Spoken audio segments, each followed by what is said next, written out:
Alors je vous propose tout de suite de rentrer dans le vif du sujet et d'essayer d'esquisser ce que nous réserve l'avenir, notamment en termes d'emploi et de compétences, avec la Tech Vision d'Accenture. Et pour cela, j'appelle sur scène Christian Nibourel, président d'Accenture France et Benelux, et Marc Montpeur, directeur exécutif Accenture Technologies.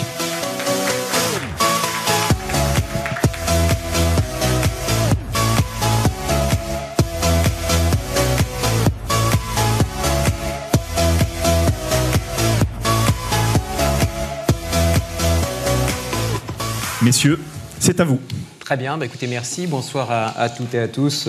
Merci Pierre de nous recevoir au MEDEF. Alors c'est vrai que c'est la quatrième édition des universités du numérique et effectivement on a décidé de renouveler notre sponsoring. C'est important, notre partnership, j'allais dire, c'est important. La transformation numérique en France et d'ailleurs partout dans le monde, c'est un moteur de croissance et il faut effectivement arriver à le capter, arriver à comprendre cette vague de transformation qui est devant nous et prendre les bonnes décisions. Le thème, c'est l'emploi. Tu as mentionné tout à l'heure qu'il y avait 3 entreprises qui étaient ici, des petites entreprises. Et effectivement, avec le Liquid Studio d'Accenture, on a essayé de faire une transformation un peu numérique de ces entreprises au travers d'un certain nombre de prototypes.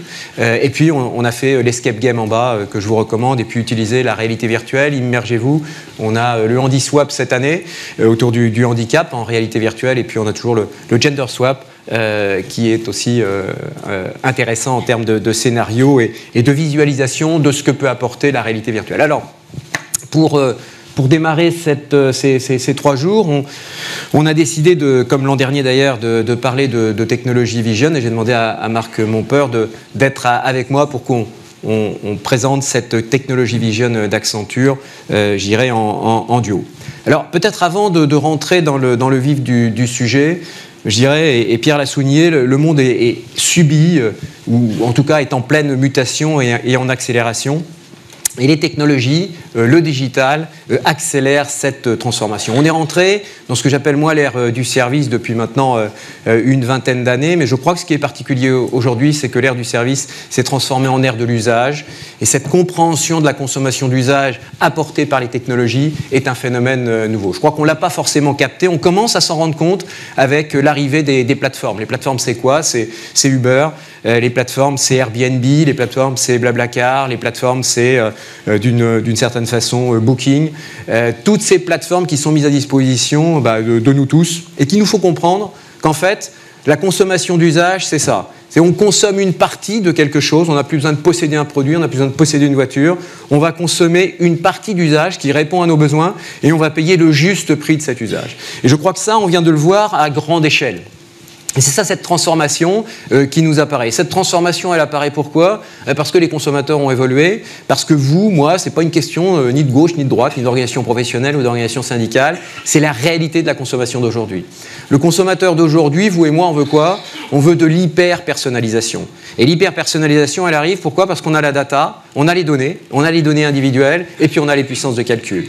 Hyper-personnalisation, mais surtout instantanéité dans la consommation du service. Vous voyez, c'est sur Uber, vous voyez, c'est chez G7 maintenant, avec l'appli des taxis, et vous le voyez dans tous nos modes de Zalendra, dans tous nos modes de consommation. Hyper-personnalisation, retenez ça, parce que je crois que c'est le driver, c'est ce qui va permettre de comprendre toutes ces évolutions, et pourquoi d'ailleurs le numérique arrive à surfer aussi rapidement et accélère ces transformations. Hyper-personnalisation, instantanéité dans la consommation d'usage versus possession de produits, collaboration et demande de sens. Et demande de sens, on verra aussi dans nos organisations. Donc changement profond de la société, changement profond de nos organisations, désiloisation en permanence de nos activités à l'intérieur de nos entreprises ou effectivement dans la société. Et c'est cette transformation-là qu'il faut comprendre. Aujourd'hui, ce que je pense, c'est que nous avons une dissymétrie entre l'accélération des transformations qui sont liées au numérique et notre capacité à réinventer au bon rythme le pacte social. Le pacte social en termes de quoi ? En termes de partage, en termes de protection sociale, en termes d'organisation du travail, en termes de redistribution, en termes d'intégration sociale. Et c'est ça tout l'enjeu. Et je dirais qu'aujourd'hui, il nous manque 2 choses. Il nous manque peut-être le décodeur pour comprendre ces transformations. On les voit, on ne les comprend pas forcément dans ce que ça remet en cause dans nos entreprises, dans nos organisations et dans la société. Un décodeur, il nous demande de changer de logiciel pour nous adapter à ces transformations profondes. Et puis, il faut changer de politique. Nos politiques sociales, fiscales, organisationnelles, enfin tout ce qu'on voit ici au MEDEF sont encore trop en silo, alors qu'on demande de la transversalité. Voilà les enjeux de transformation profonde. Il y a un très bon livre qui résume ça. Je crois qu'il est là. Hein. Oui, il est là. C'est La Révolution du service. Je vous le recommande. C'est moi qui l'ai écrit, donc c'est toujours intéressant. Je ne sais pas s'il est ici en distribution, mais enfin, j'espère que tu l'as lu. Et il est là. Alors, pour aborder ces transformations et peut-être donner un éclairage qui servira de fil conducteur sur les 2 jours, on va présenter la Tech Vision. Alors, la Tech Vision d'Accenture, on l'avait présentée l'année dernière. Vous voyez, c'est depuis 2013. On travaille sur cette Tech Vision tous les ans, et l'année dernière, c'était l'humain X0. Cette année, c'est l'entreprise X0. 6200 personnes qui sont interrogées dans 25 pays, dans 8 industries. Des cadres dirigeants, à la fois dans le domaine des métiers et dans le domaine de l'informatique ou du digital. Et on essaye de sortir les tendances. Donc, Marc, les tendances de cette année, il y en a 5. Tout à fait. Et je te laisse le soin de les présenter rapidement. Alors, quelles sont les 5 tendances de la Tech Vision de cette année? Alors, peut-être juste avant de présenter les 5 tendances, Christian, je vais enfoncer 2 portes ouvertes. Tu peux y aller ici, on n'enfonce que des portes ouvertes. La première, c'est que l'immersion de la technologie dans notre vie quotidienne change complètement et fondamentalement la façon dont les dirigeants d'entreprise développent leur business, nouent des nouveaux partenariats, et également à titre totalement individuel, la façon dont on vit et la façon dont on travaille. C'est la première porte ouverte. La seconde porte ouverte, elle est liée au fait que ce changement constitue la prochaine grande révolution sociétale, au même titre qu'on a vécu et que notre société s'est construite au gré des révolutions industrielles avec les ruptures technologiques qui les ont enclenchées. En revanche, il y a une caractéristique importante sur cette révolution, c'est qu'elle n'est pas liée uniquement au consommateur qui est positionné en tant que consommateur de services et de produits, mais elle est aussi liée à cet échange du consommateur et la mise à disposition du consommateur d'un ensemble de données nécessaires à l'entreprise digitale et à l'entreprise étendue. La richesse de l'information qui est collectée, elle permet d'améliorer l'expérience utilisateur, elle permet de proposer des produits et des services de plus en plus personnalisés, y compris dans sa notion d'usage, et puis elle permet aussi de construire des nouveaux partenariats et in fine d'assurer la croissance du business. Donc, à l'ère de l'entreprise digitale, on n'est pas sur de la donnée qui est uniquement professionnelle ou qui est uniquement de la donnée de consommateur, mais on est aussi sur de la donnée personnelle. Et quand on pense à cette donnée personnelle, on pense forcément à la relation de confiance qu'il y a entre celui qui donne la donnée et celui qui la gère. Et donc, ce qu'on constate dans les 5 tendances, qu'on va voir, normalement ça doit passer. C'est toi qui les pilotes ou c'est les 5 tendances? Voilà, tu t'appuies. Dans les 5 tendances, ce qu'on voit, c'est qu'on voit très clairement un fil directeur qui est lié au niveau des dirigeants d'entreprise et les entreprises les plus performantes. C'est la prise en main vraiment de ce nouveau rapport au consommateur, au client, mais aussi à la société dans son ensemble. Et c'est ça qui caractérise l'entreprise étendue. Alors, première tendance, l'IA citoyenne. Exactement. Alors, l'IA citoyenne, la croissance des investissements autour de l'intelligence artificielle, c'est 50%. Donc ça, forcément, c'est un ensemble de nouvelles opportunités, mais aussi de nouveaux risques. J'ai parlé de la redéfinition du rapport entre l'entreprise et la société dans son ensemble. Et dans la mesure où cette intelligence artificielle se déploie de plus en plus, elle va devenir le point d'entrée du client, de l'employé, de la société, avec l'entreprise. Et donc, finalement, cette intelligence artificielle va être la voix de l'entreprise. Alors, l'intelligence artificielle est construite autour de techno. On va parler de deep learning, de robotisation et de l'utilisation d'un certain nombre de données qui vont permettre de la construire et de l'instruire. En revanche, quand on interroge les dirigeants au travers de notre grande étude, il y en a 88% qui considèrent qu'il est essentiel d'expliciter le rationnel de la décision qui est prise par l'intelligence artificielle.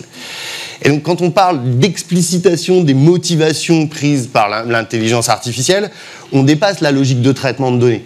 On est aussi dans une logique d'apprentissage de cette intelligence et d'acceptabilité de la décision qui est prise.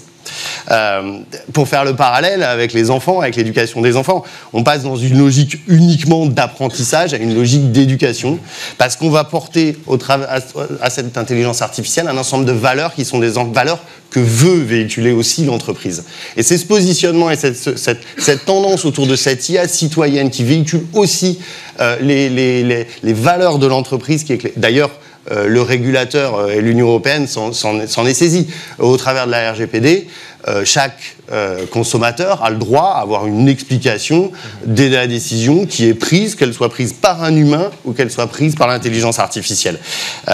Et donc finalement, on voit bien le partenariat et les nouveaux partenariats qu'il faut lier entre l'entreprise, son consommateur, mais aussi la société.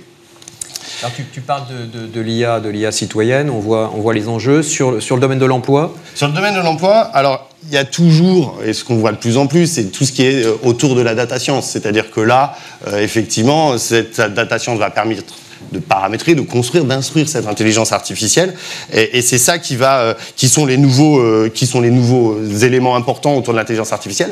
Et quand on reparle du sujet d'explicitation des décisions, il y a aussi le concept d'éleveur de robots. C'est-à-dire que finalement, on va construire et mettre en place des intelligences artificielles, mais il va falloir aussi avoir des éleveurs de robots qui sont capables de moduler, de pondérer les décisions qui sont prises et les explications qui sont données de ces décisions à tout un chacun. Ça va être clé. Donc, un nouveau métier qui va apparaître, c'est finalement éleveur de robots. On aura l'occasion d'y revenir sur différentes tables rondes, peut-être destruction d'emplois, en tout cas disparition d'un certain nombre d'emplois, création de nouveaux métiers, des métiers qui vont permettre d'entraîner les algorithmes, exactement. Des métiers qui vont vérifier si ces algorithmes donnent les bonnes décisions, et puis des métiers qui vont voir si la compliance, ce qu'on appelle la compliance au sens large, est réalisée. Donc peut-être disparition de nouveaux métiers, orientation de nouveaux métiers. Ce qui est important dans l'IA citoyenne, on voit arriver les phénomènes d'éthique, on voit arriver cette vie algorithmique qui peut poser problème, on le reverra avec les données tout à l'heure. Attention aux biais, et c'est cette prise de conscience-là, à l'intérieur de l'entreprise et dans la vie de la société qui est importante, avec une collaboration de l'intelligence artificielle avec, je dirais, les collaborateurs à l'intérieur de l'entreprise. Ça peut se retrouver à l'intérieur d'une usine de fabrication, une usine lourde. Ça se retrouve bien entendu au niveau des métiers de service. On y reviendra tout à l'heure. Alors deuxième tendance. Deuxième tendance, la réalité amplifiée. Alors, la réalité amplifiée, réalité augmentée, réalité virtuelle est en train de supprimer un ensemble de barrières qui sont liées à l'espace et au temps. Et puis je vais plutôt commencer par deux exemples sur la réalité. La première, c'est lié à ce qu'a mis en place Airbus à travers des lunettes de réalité augmentée pour assister les ouvriers dans le positionnement et le placement des sièges d'avion. C'est quelque chose d'extrêmement complexe. Il y a autant de plans d'aménagement d'avions qu'il y a de clients d'Airbus. Et donc, il y avait des complexités. En tout cas, il y a un vrai enjeu d'efficacité industrielle dans la capacité à positionner correctement et pas se rendre compte au placement du dernier siège finalement, ou dernière rangée, qu'on n'a plus de place. Et donc, finalement, l'utilisation de la réalité augmentée est un vrai aide à l'ouvrier dans le placement de ces trucs et de ces rangées, et un vrai élément d'efficacité industrielle. Le deuxième exemple, il est lié là plutôt à un cadre d'utilisation de réalité virtuelle et du déploiement au sein de Pôle emploi d'un simulateur d'entretien d'embauche qui va permettre à chacun de s'entraîner, de pouvoir s'entraîner préalablement à un entretien d'embauche, alors que dans l'usage qui était précédent, il y avait nécessité de se rendre dans des agences qui sont parfois surchargées, etc., les difficultés de planifier des rendez-vous. Et donc cette suppression des barrières d'espace et de temps permet d'avoir un accès sans contrainte, tantôt à l'information, tantôt à l'expert, tantôt aux clients, tantôt à l'entreprise. Et puis, ça permet d'avoir un mécanisme d'accès à cette information beaucoup plus fluide et beaucoup plus naturel. Et quand on parle de plus fluide et plus naturel, on dépasse la notion d'expérience client. On rentre dans une logique beaucoup plus immersive, beaucoup plus proche, beaucoup plus émotionnelle avec l'entreprise, in fine avec la marque. Et donc c'est là où on retrouve un certain nombre d'enjeux aussi, de valeurs que veut véhiculer l'entreprise. Très bien. Troisième tendance intéressante. Peut-être sur cette tendance, un point sur l'emploi. Ah bah oui, bien sûr, tu as raison. Alors, effectivement, c'était là où je devais te relancer sur l'emploi d'ailleurs. Oui. On voit émerger effectivement un certain nombre de compétences autour de la modélisation, du design de ces environnements. On voit aussi émerger des emplois autour des sciences cognitives, puisqu'on est dans un environnement immersif, et donc il y a cette nécessité. Mais finalement, j'aimerais aussi mettre en exergue le changement par rapport à l'attente au niveau des compétences. On va être beaucoup moins l'employé de demain de cette entreprise étendue.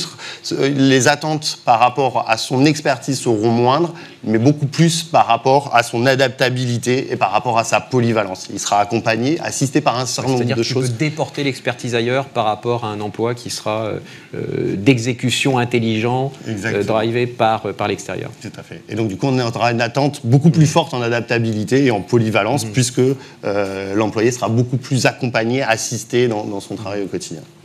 Alors les données maintenant. Alors on a une troisième tendance autour de la data. Alors on appelle ça en anglais data veracity. Exactement. Accuracy, pardon. Et en français, ça donne quoi? La data infaillible. Voilà, très bien. Donc comme tu le disais, nous sommes rentrés depuis plusieurs années dans l'entreprise de la donnée. D'ailleurs, quand on regarde la valorisation de certaines licornes, qui sont ces startups valorisées à plus de $1 milliard, la valorisation n'est pas uniquement liée à leur business model, elles sont aussi liées au nombre de données clients, leur véracité, leur fiabilité et à leur capacité à les valoriser, mais aussi à en capter encore davantage. Donc c'est un vrai sujet et c'est un vrai enjeu, la donnée est un vrai enjeu. Et pour ça, je vais revenir à la première tendance. Aussi performante soit-elle, une intelligence artificielle n'est rien sans une donnée de qualité, sans une donnée fiable. Alors, quand on parle de la donnée, de la qualité de la donnée et de la data infaillible, on parle évidemment de la notion de sécurité. Donc, on a vu les articles très récents dans la presse sur le sujet, mais je ne vais pas m'étendre sur ce sujet-là. Je pense que la prise de conscience est déjà là. Mais quand on parle de données, on va la décliner en 3 axes. Donc, il y a l'aspect sécurité, l'intégrité de la donnée, mais il y a aussi le concept de provenance, c'est-à-dire l'historique, la traçabilité, la capacité à pouvoir identifier l'origine de la donnée. Et puis il y a les contextes à la fois de captation de cette donnée, mais aussi le contexte d'usage. Et on est bien là dans cette donnée qui doit être infaillible, qui doit être accessible, qui doit être sécurisée et qui doit être la plus correcte possible. Je vais prendre un exemple de mise en place de ce premier axe sur le contexte. C'est ce qu'a mis en place Thomson Reuters. Ils ont mis en place des algorithmes afin de vérifier et d'anticiper au niveau des news, d'identifier assez tôt les fake news avec des algorithmes qui permettent d'analyser les réseaux sociaux. Et donc évidemment, on voit bien dans ce secteur d'activité l'intérêt et l'avantage concurrentiel que cela peut avoir d'être capable d'anticiper très très tôt les fake news. Donc là, on touche quelque chose d'essentiel parce que ces données vont exploser, on le sait, et on arrive à un moment de l'histoire où à la fois on a la capacité de récupérer les données de n'importe où, et ça va s'accélérer, on a la capacité de les stocker, et on a la capacité de les traiter, et peut-être demain de les traiter encore plus rapidement avec les ordinateurs quantiques qu'on est en train de tester. Alors ça pose un véritable problème de fond, relié avec l'intelligence artificielle citoyenne, c'est-à-dire la première tendance que l'on voyait, enfin que l'on voit et que l'on a souligné au travers de cette enquête. Si les données sont mauvaises, ou si les données sont fausses, ou si les données sont biaisées, l'algorithme, lui, qui apprend, va amener les citoyens, va amener l'entreprise dans des voies qui ne sont pas forcément celles où on voudra aller. Donc ça pose le problème aussi d'éthique. Pour prendre un exemple, dans le domaine de la santé, il y a une étude qui avait été faite sur le cancer du poumon et quelles étaient les meilleures chances finalement pour sortir, pour guérir du cancer du poumon. Et finalement, l'algorithme, après avoir manipulé des millions et des milliards de données, a dit finalement, si on est asthmatique, c'est là où on a le plus de chances de guérir rapidement et avec un taux du cancer du poumon. Alors, ce n'était pas forcément intuitif. On n'aurait pas forcément dit, tiens, un asthmatique, s'il a un cancer du poumon, il aurait peut-être plutôt des chances à guérir plus difficilement ou à sortir plus difficilement de sa maladie. Et en fait, le biais qui avait été mis pour arriver à cette conclusion, qui n'est pas la bonne conclusion, enfin, qui est la bonne conclusion statistique, mais qui n'est pas la bonne explication, c'est que finalement, l'asthmatique, alors avec plusieurs niveaux d'asthmatique, finalement, lui, il est traité très rapidement, très tôt dans sa vie, par des protocoles qui sont des protocoles extrêmement précis et suivis. Et en fait, ça veut dire que quand le cancer apparaît, il est dans le protocole. Et comme il est dans le protocole précoce, il guérit plus vite. Il est traité plus vite. Et on sait que dès que le cancer apparaît, il vaut mieux être traité en avance. Donc voilà, ça fait partie de ces choses qui deviennent de plus en plus importantes. Et comme les données vont exploser, on va le voir au travers des capteurs tout à l'heure, cette explosion de données va poser effectivement, d'où des nouveaux métiers, d'où des nouveaux contrôles, des problématiques qui sont des problématiques que l'on ne voyait pas arriver, en tout cas dans les dernières années. Mais là, l'explosion des données, les algorithmes, et ça les algorithmes c'est pas nouveau, la capacité de traitement peut amener effectivement à des biais, et ces biais, il faut savoir les corriger très vite, encore une fois, pour ne pas emmener la société, pour pas emmener... Ça c'est un problème politique, c'est un problème d'éthique. Alors, tendance intéressante celle-là, alors tu vas la dire en français. L'IT anti-choc. Alors voilà, c'est pour vous illustrer, c'est une étude qu'on fait au niveau mondial, l'IT anti-choc. Quand j'ai vu ça, pour moi, ça ne veut rien dire. Et alors, en anglais, on appelait ça frictionless business. Et là, quand on va voir l'explication, ça sonne mieux. Alors, dès qu'on traduit en français, ça fait un peu pauvre, je trouve. Hein, enfin, tu vas nous l'expliquer. Alors, tu parlais de l'économie des plateformes. En fait, on est au cœur de ce sujet. C'est aujourd'hui une réalité. Et les partenariats technologiques deviennent même, dans certains secteurs d'activité, les premiers leviers de croissance du business. Cependant, et historiquement, les systèmes d'information se sont construits en silos. Et ces silos qui ne permettent plus, ou qui ne permettent pas d'avoir l'agilité nécessaire pour construire pour déployer à grande échelle les partenariats. Finalement, là où on a mis en place des logiques d'API ou de microservices à l'intérieur de l'entreprise, ce qu'on se voit qui se déploie, il y a certains acteurs qui commencent déjà à lancer des approches de transformation plus larges de leur système d'information qui permettent d'étendre cette approche à l'extérieur de l'entreprise en lien avec leurs partenaires. Et finalement, l'économie des plateformes est une réalité aujourd'hui. Historiquement, les systèmes d'information se sont construits dans une logique assez silotée.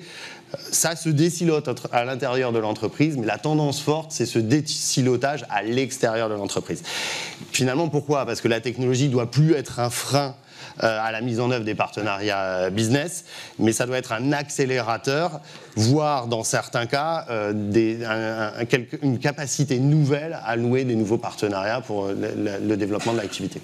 Alors ça, c'est la tendance de fond, et c'est la tendance, pas si on l'a bien exprimé, mais c'est la tendance qui va révolutionner le business et accélérer la mise en place de nouveaux services et de nouveaux usages. Et c'est fondamental pour les 5 ou 10 prochaines années. Alors, exemple, Nike. Nike passe un partenariat, par exemple, avec Instagram pour justement ouvrir ses données et augmenter sa capacité au-delà des magasins et finalement de désintermédier aussi les vendeurs un peu traditionnels.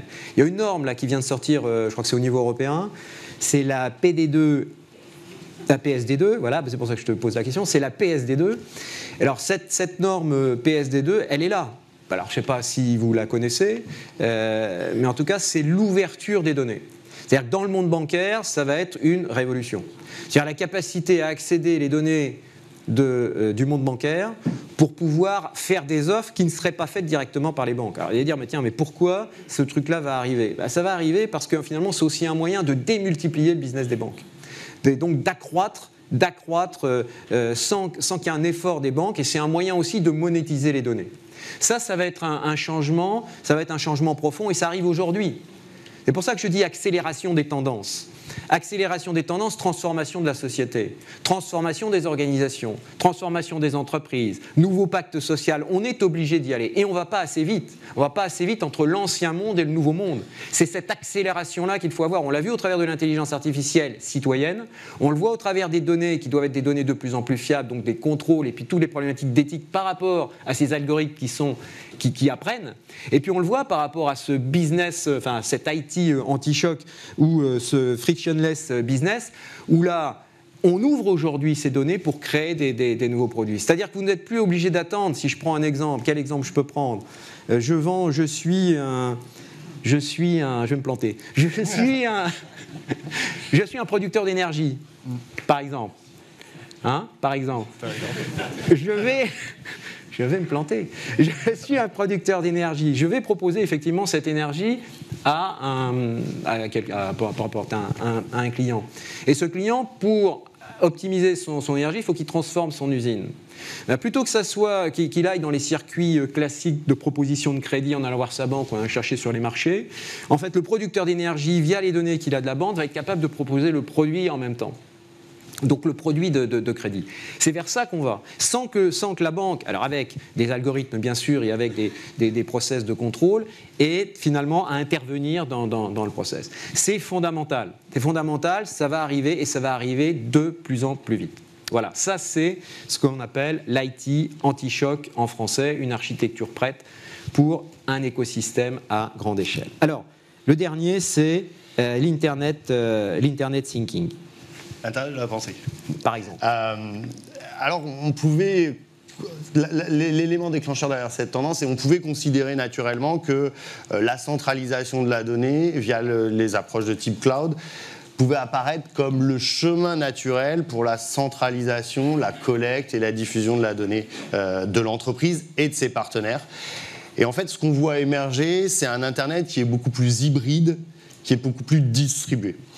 En fait, ce concept, c'est une réponse à deux problématiques et deux contraintes actuelles, que sont que le fait que l'IoT, le nombre d'objets connectés, le nombre d'informations qui est remonté est exponentiel et qu'il va y avoir des limites. Il va y avoir des limites en capacité à remonter l'information et de capacité réseau physique. C'est le cas, c'est pas forcément le cas dans nos pays développés, mais ça peut l'être dans certains pays encore plus.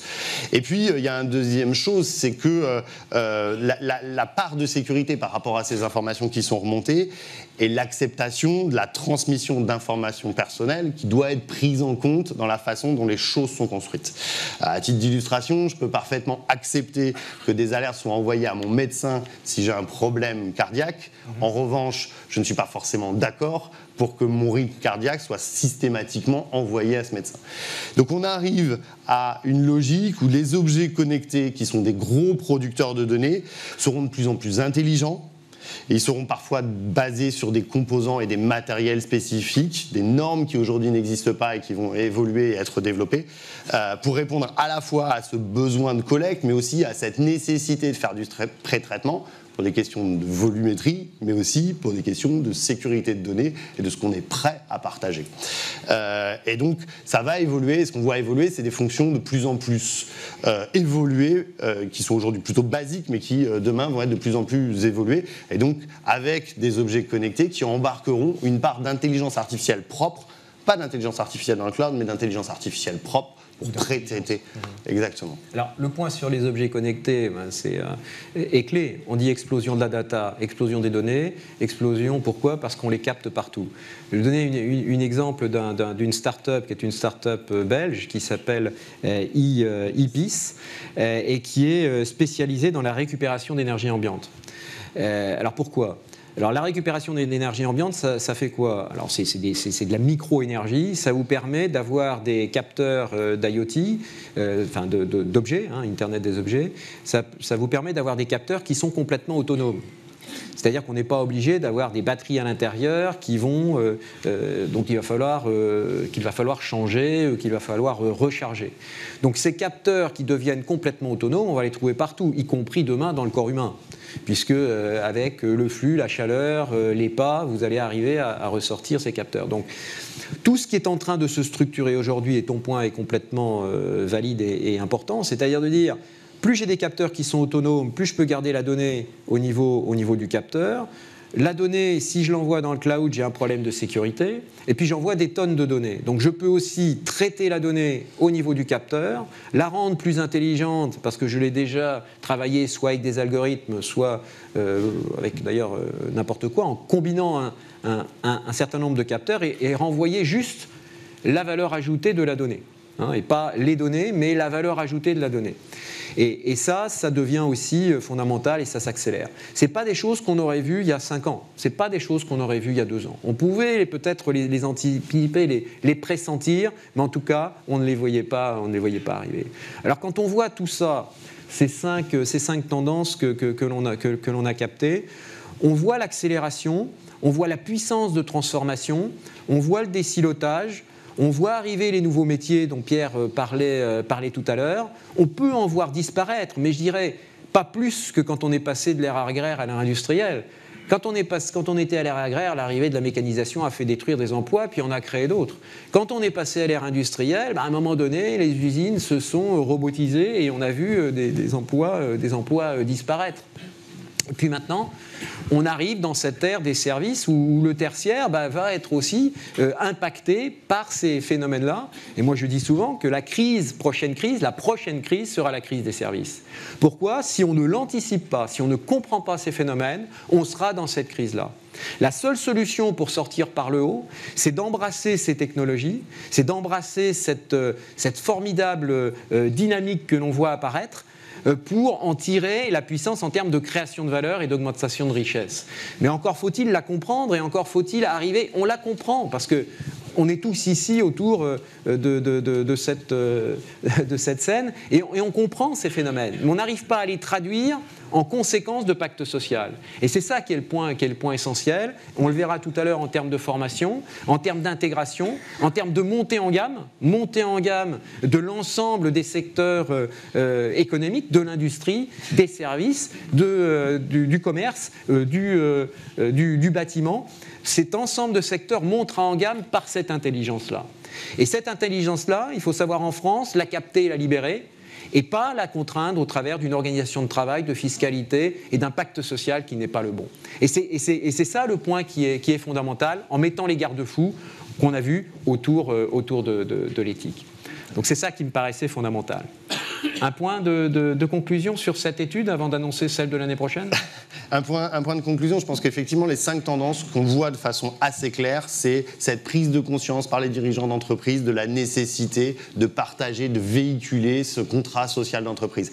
Il est autant interne, finalement, autour de la promesse employeur, pour les employés, les métiers de demain, comment ils vont être accompagnés par rapport à ce changement, les métiers qui vont disparaître, les nouveaux qui vont se créer, et puis extérieur par rapport à des approches, notamment on peut parler de la responsabilité sociale et environnementale et ces valeurs qui sont véhiculées à l'extérieur de l'entreprise, et c'est ça qui dicte les orientations technologiques, les choix technologiques, la façon dont les partenariats sont noués et la façon aussi dont ces partenariats entre entreprises qui partagent les mêmes valeurs donnent du sens à leur impact sociétal dans leur ensemble. Merci Marc. Quelques éléments qui permettront de réfléchir pendant ces 2 jours et de nourrir peut-être les actions qu'il faudra prendre dans le futur. Merci. Merci Christian. Merci Marc.